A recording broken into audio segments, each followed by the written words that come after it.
All right, time is really not on our side, but we must quickly go straight into this. Recently, the president, assented to that act that has to do with the Disability Act for 2018, as it were.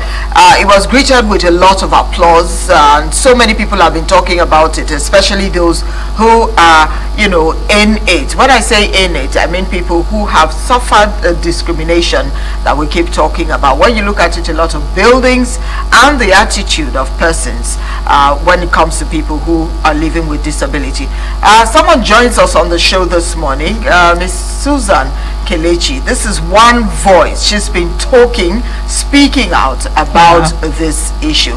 Kelechi, thanks for joining us this morning. Good morning. On the show. Good to see you. When was the last time I saw beautiful you? That was in 2012. 2012. I had this interview with you on Radio Continental. Years ago. Then, so many years. And that was the last time that we've seen. Yes. Now, how has it been from then up until now? Well, as at the time I had that interview, I was doing a volunteer job with the Lagos State government. Then I was shuffling through 2 volunteer jobs. I was teaching at Mendem Junior High School in Maryland. Yeah. And I was also doing a volunteer job with the health facility, the primary healthcare center within my local government.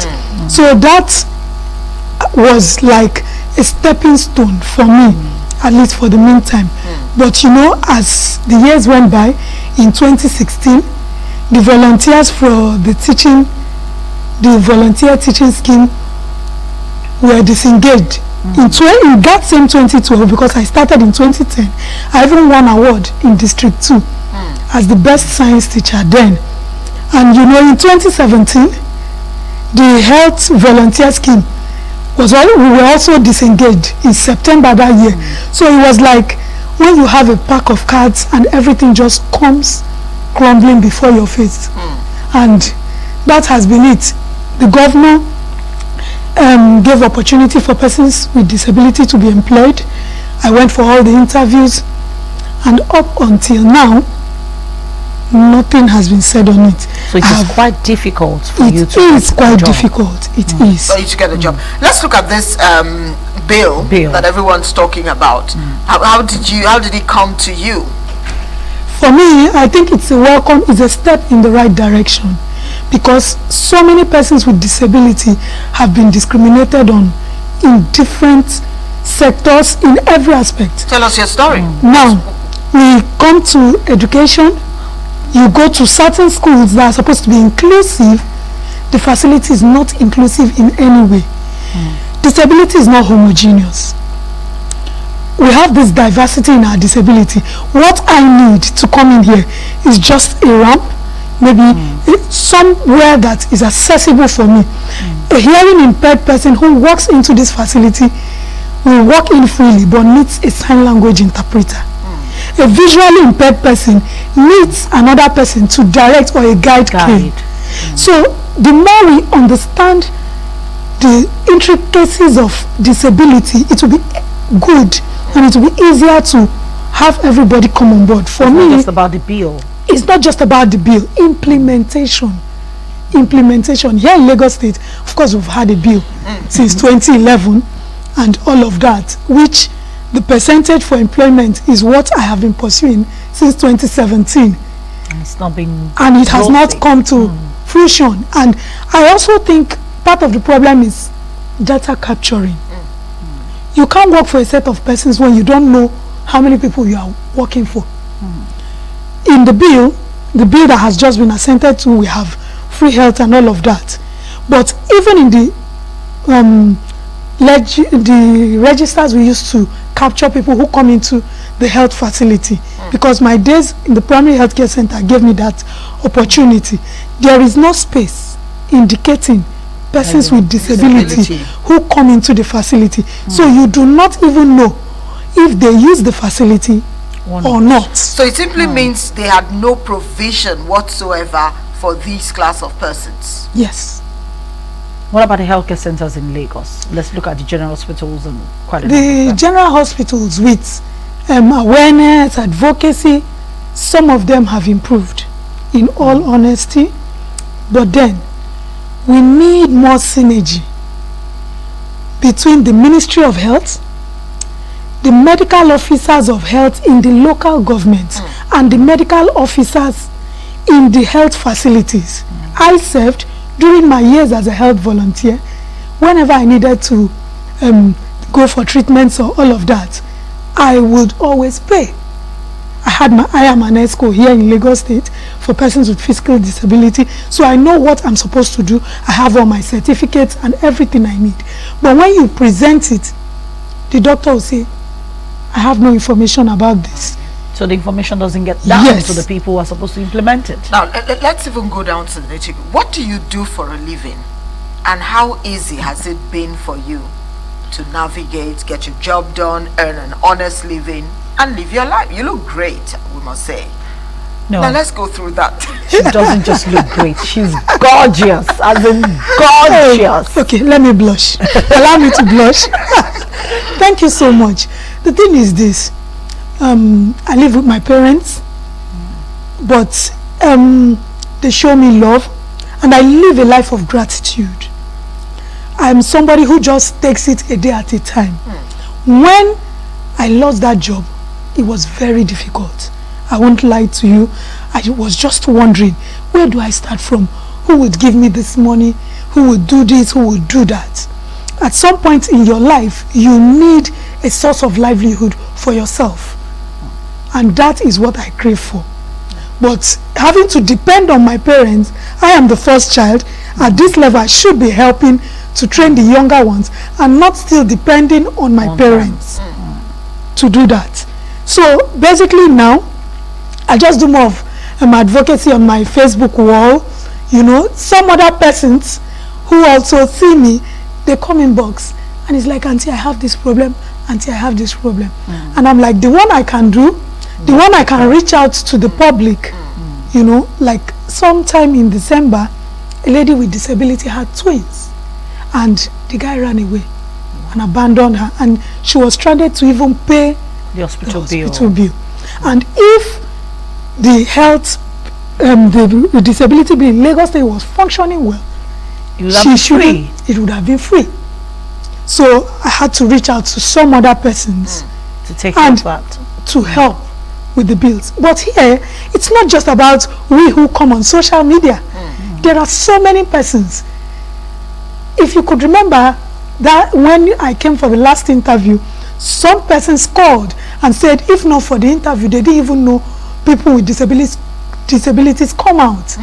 They lock their kids inside. I had two gentlemen on radio yesterday, and you know, they talked a lot about what it was growing up and all of that. One of them is even married, as it were, and the young lady was with him. His wife was with him in the studio, and she's pregnant. And she said to us, my parents, my aunties, everyone, my friends were calling me, are you mad? Why are you going to marry a man who's in a wheelchair? And she said to them, none of you can see what I am seeing. An aunt called her and asked her, now when both of you have sex, are you going to be on top or the man is going to be on top? And she said clearly to her auntie, look, auntie, when you got married, I never asked you what you do in the bedroom with your husband. And she shut her up that way. So people go through a lot. Parents hide these children, but these days they're coming out. Now, this is an opportunity as we speak this morning.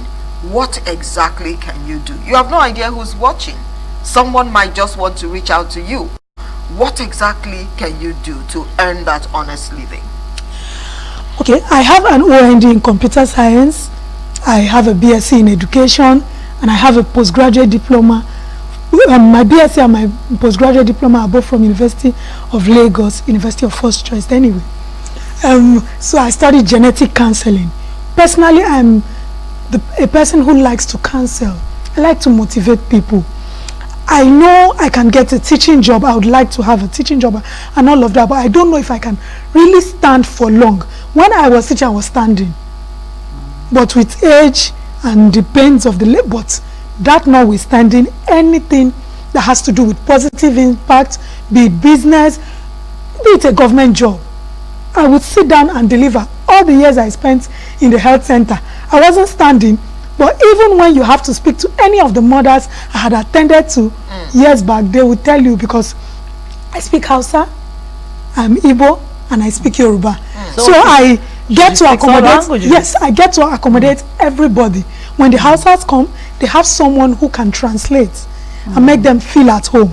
These are some of the barriers we have in the work sector, because people might need to use that facility, but they can't even speak. Express themselves. Yes. So you have a lot of things you can do. She can actually speak in most of the languages. She can translate. You can translate, you can teach, and you can counsel. And I know a lot of schools in Lagos are actually looking for counselors. So help one of them, 1 or 2 or 3 or 5. You know, let's hope that you become a very hot cake after this morning's show. Now, is there an association where people with disability meet? You know, like a to encourage monthly or themselves bi-monthly, and sit discuss down and get to talk? common challenges? Yes, we have an umbrella body. It's called JONAPID. That's Joint National Associations of Persons with Disability. Now, under JONAPID, JONAPID is in every state. Under JONAPID, we have the cluster groups that make up disability. We have the physical. I am the secretary for the National Association of Persons with Physical Disabilities here in Lagos State. We have the deaf. We have the Deaf Association. We have the deaf women. We have the albinos. We have the Is dwarfs. albinism a disability? Yes, it is. How? You know the problem they have with their skin, the exposure of the sun on their skin. Not when people say they don't eat salt, they don't. All those things are superstitions. When you work with sciences, you know that albinism, There's this pigment of the skin. problem they have with their skin is a disability on its own, because they have to protect themselves. They can't stand under the sun. Albinos are part of our society, and here they are supposed to vote. Imagine where they queue up under the sun to vote. It's not good for them. And this is part of the things in the meetings we've had previously with INEC. Now INEC is talking of having canopies where they can stay before they go to vote. They are part of persons. That's nice. We have the blind. We have the blind. They are also persons with disability. So each of these organizations have our meetings. And yes, for the physical, which I am a member, we hold our meetings quarterly to ask questions, find out some of the problems, because some of our people are not educated. And so they have a lot to say, but they don't know where and how to communicate these things to the public. So when we have these meetings, even when it comes to domestic violence, a lot of things are happening. Even those who are married, the man or the woman treats them as if he's doing him or her a favor. And that is wrong. Whatever disability anybody has just has to do with that part of the body. Every person with disability is vibrant. Your sexuality remains intact. So coming to say, can he do this? I must commend that lady. She can't tell you everything she went through to marry that young man. But in the end, love conquered. That is why they have a beautiful story to tell. So many persons, when they approach you, I remember years back in the university when I was dating, the guy really showed he loved me and all of that, and all of a sudden he said, oh no, my mom said, how would you be able to give birth? How would you do this? How would you do that? No problem, you can take a walk. One thing I promise is, whenever I have that child, I'll call you up to invite you, to let you know I've had my baby. All right, as we begin to coast home, let's encourage parents who keep their disabled children at home as a matter of wanting to avoid stigmatization. What would you like to say to them? The truth is, what you don't have, you can't give. Nobody wants to come out as a person with disability. No. The love you share with your child, the way you treat your child, will make others respect that child. If you don't show your child living with disability love, protect that child. Let that child, you might think the person has intellectual disability, the person can't hear or whatever. No. Somehow, somewhere, that child, whatever you say resonates with the child. Just keep doing what you do. Protect the child. Show that child love. In due time, you will see how the child progresses, and even the society at large will also treat that child the way you treat your child. There's this group we have on Facebook. It's called Super Parents. And that Super Parents, it consists of mothers of persons living with different kinds of disability, as well as adults who live with disability. We use that space to encourage people. So any mother who might have a child with disability can come, join it. It's a space where... So you search for it online? Yes. Super Parents. Super Parents, you know, you come there and you get to join other mothers. You might think your child is worse. When you see other people's children, then you know that your story is better. All right, thank you. I'd like you to give out your contact, just in case someone is watching and wants to get a job, reach you, and wants to stay in touch, and needs that touch, what it is that's keeping you this vibrant. Yes. Can you give out that number? Okay. My numbers are 080 25 98 3393. I repeat, 080 25 98 3393. 070 33 91 8665. Well, thank you very much for your time this morning. Thank you for Susan, coming. Thank you so we'll much stay for in having touch because we Yes. want to follow through and know see exactly what happens. So you can from share here. the story. Thank you so very much for Thank you so having much me. for coming. All right, we'll go on this short break. When we come back, we're looking at the concept of good governance as we begin to custom. Please stay with us.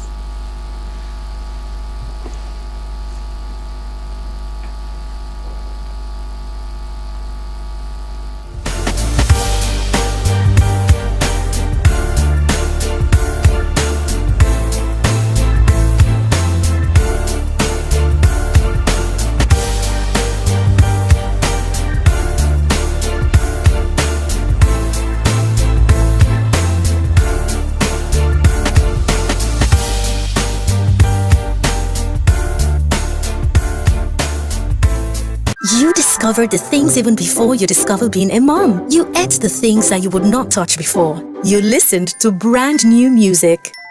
Now keep discovering with Molfix Newborn. Its soft and breathable surface gently touches your baby's skin. Its ultra-absorbent structure locks the liquid in. Provides the care your newborn baby needs. Molfix Newborn. Happy today, happy tomorrow.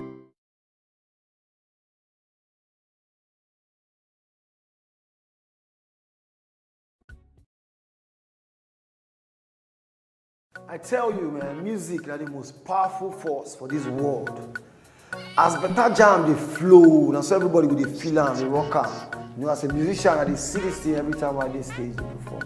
You know, everybody will just scatter body. You know, even when you bought yourself when they form, that's where they feel like say you don't even touch yourself. Before you know, music don't they move there, they don't enter that side. You know, that time it don't matter which political party where you dey or the person where they support, it don't matter. So why it no fit be the same on election day? Why we no fit just go jejely go vote without throwing blow, throwing stone, carry stick, carry machete, curse everybody? So just remember, say after all the political wahala and the brouhaha finish, we go still go back with the rock correct music together.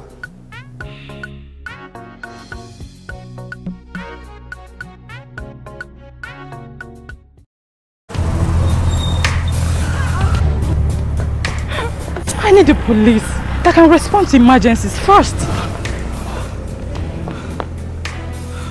I want the equipment I need to do my job.